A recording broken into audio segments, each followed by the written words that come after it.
card or a full card. The light card has 2 outputs, 1 digital and 1 analog.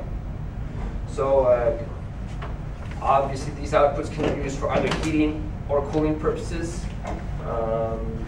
They can be on-off, pulsed, modulated, as you wish. And so that's for the light card, 2 outputs. And then we have the full card, which has 5 outputs, which is basically 4 digital and 1 analog. And we're just basically giving more options with more outputs.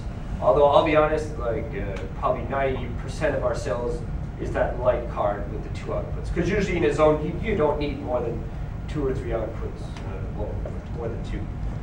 But an example of a good use for the full card is supposing you have multiple VAV boxes for a single large room, and you'd like them all to kind of follow each other. Well, instead of having to buy a controller for each box, you could just buy one, and then you can use your output 1 and 2 and just have a floating slave dampers. So they're going to follow that controller. And that's just one example.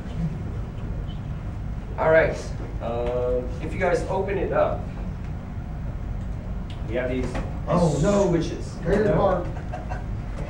So we've got these switches here. So what does that mean? So basically, if your switch is in the source mode, you're actually giving off 24 volts. It's actually giving off 24 volt signal. And if it's in the sink, it's just a dry contact. So it depends what you're controlling. If it already has like an internal transformer or not, it doesn't matter. But the action of the output itself will not change, whether it's on, off, or pulsed, or something like that. Right. There we go. For the wiring. Just a moment. On your at the bottom of that, you say you talked about fuses and you talked about them earlier. Are those replaceable, or when they blow, is it? It's a yeah. You can buy a new card. It's replaceable, but buying a new module. No, you have to pay. Supposing you were to short circuit it, it's going to heat up. It's going to change colors, and it's basically going to squash the voltage. And then basically, as soon as you plug your wires, it'll cool down. And you can use it again. So it's resettable fuse. So it's resettable. Okay. Yeah. It's automatic. So it's idiot proof. Well, don't go there, Sam. Come on. Don't go there. There's a bunch of us sitting in this room. I won't go on record and say how dare you. You already mentioned the 600 volts. All right, continue, Danny. All right. Okay. For the wiring for the sensors, at least for the digital sensor, it can be done with a regular Cat5 wire with RJ45 connectors, or suppose you already have like 4 wires going through the wall because you're doing a retrofit or something like that. That's okay.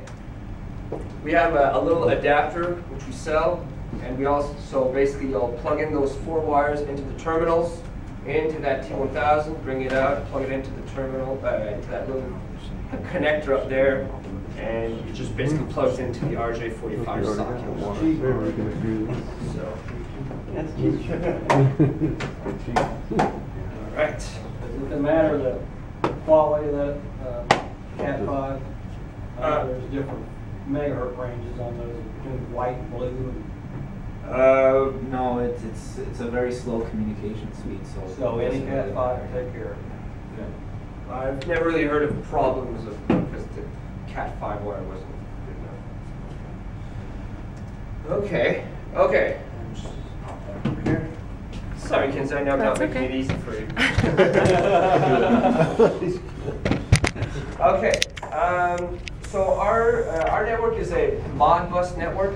It communicates on the Modbus protocol.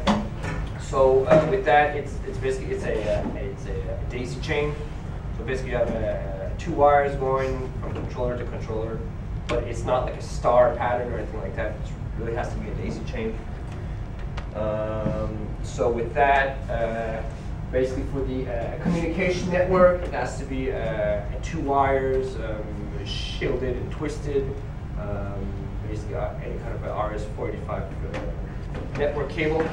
Just make sure that you attach the shields together and then just ground it at one end. And for the 24 volts, basically any kind of 2-wire standard low voltage cable will do. Okay, so here we can have multiple rooftops. Like we said, we have multiple rooftop units. So just to give you guys an idea of how it would be connected in terms of daisy chains, we have multiple rooftops and each of them with their own zones. Okay, how does that work? Here we go. Here's just a quick view. So basically, we have 2 levels of hierarchy, I guess we could say, of daisy chains. We have the upper level, which is all the masters with the network scheduler. So that's going to be one daisy chain. And then each master will have his own daisy chain of zones. So that's basically how it works. If you're looking at the M1000, I'm sure you guys saw there are 2 RJ45 sockets. So that's for that upper level. So basically you'll have your network scheduler. He'll plug into the first master with an RJ45 connector. And then you'll just start from the other socket and then go into another master and so on and so on. And then on the bottom right of that controller, there's a RS-45 communication bus where that's where your 2 wires will start for the zones. Okay, this is what ProControl does. They actually take our controller and they put it in a panel. They've actually have this standard down, which works really well.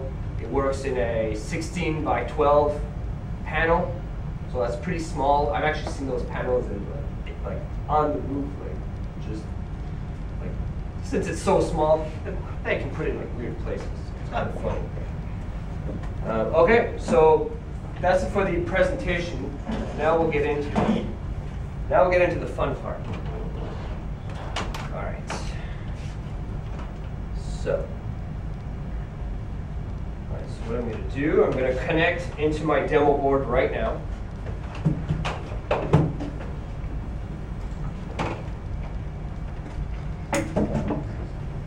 It's okay.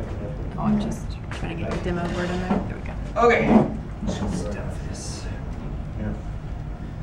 All right, so I'm just going to open my Focus, and I'm going to build my system from scratch. I'm going to build this system, which I have right here, in 2 zones with a rooftop. Supposing that's what we have. Okay, so I'm going to create a new project. Okay, how would I like to connect? So I've got a serial connection, which is how I'm connected right now. IP, modem. This was maybe more relevant 10 years ago, but you never know. Or you can work offline. You can play around with the software, see how it is. You can already make a job offline, then just apply it to the controllers later on. So I'll do serial connection. The last one with my COM coordinates. Okay. So on the left, we have all these icons. These are all the different kinds of controllers which we offer, basically. So I know I have my rooftop. I'm just going to drag and drop.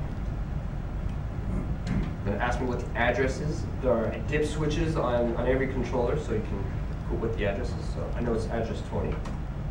Okay, good. Now, I have 2 VAV controllers. So I'll drag and drop my VAV controller, and I could, I know that it's address 1 and 2, and I could, drag and drop both, but supposing you have 20, 30 VAVs, drag and drop in 30 times, put in the numbers, time consuming, right? So we tried to make it easier for you guys. You right click on the rooftop, you have a get list function. So he's going to call out to all the controllers on his network.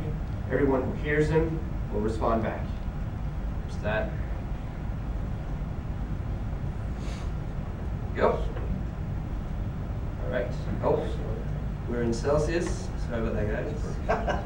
Options, units, Fahrenheit. Okay, so you guys can see that everything is red right now. So basically, when we're looking at these zones, if it's red, it means it's calling for heating. If he's blue, he's calling for cooling. And if he's green, it means he's fine, he's satisfied, he's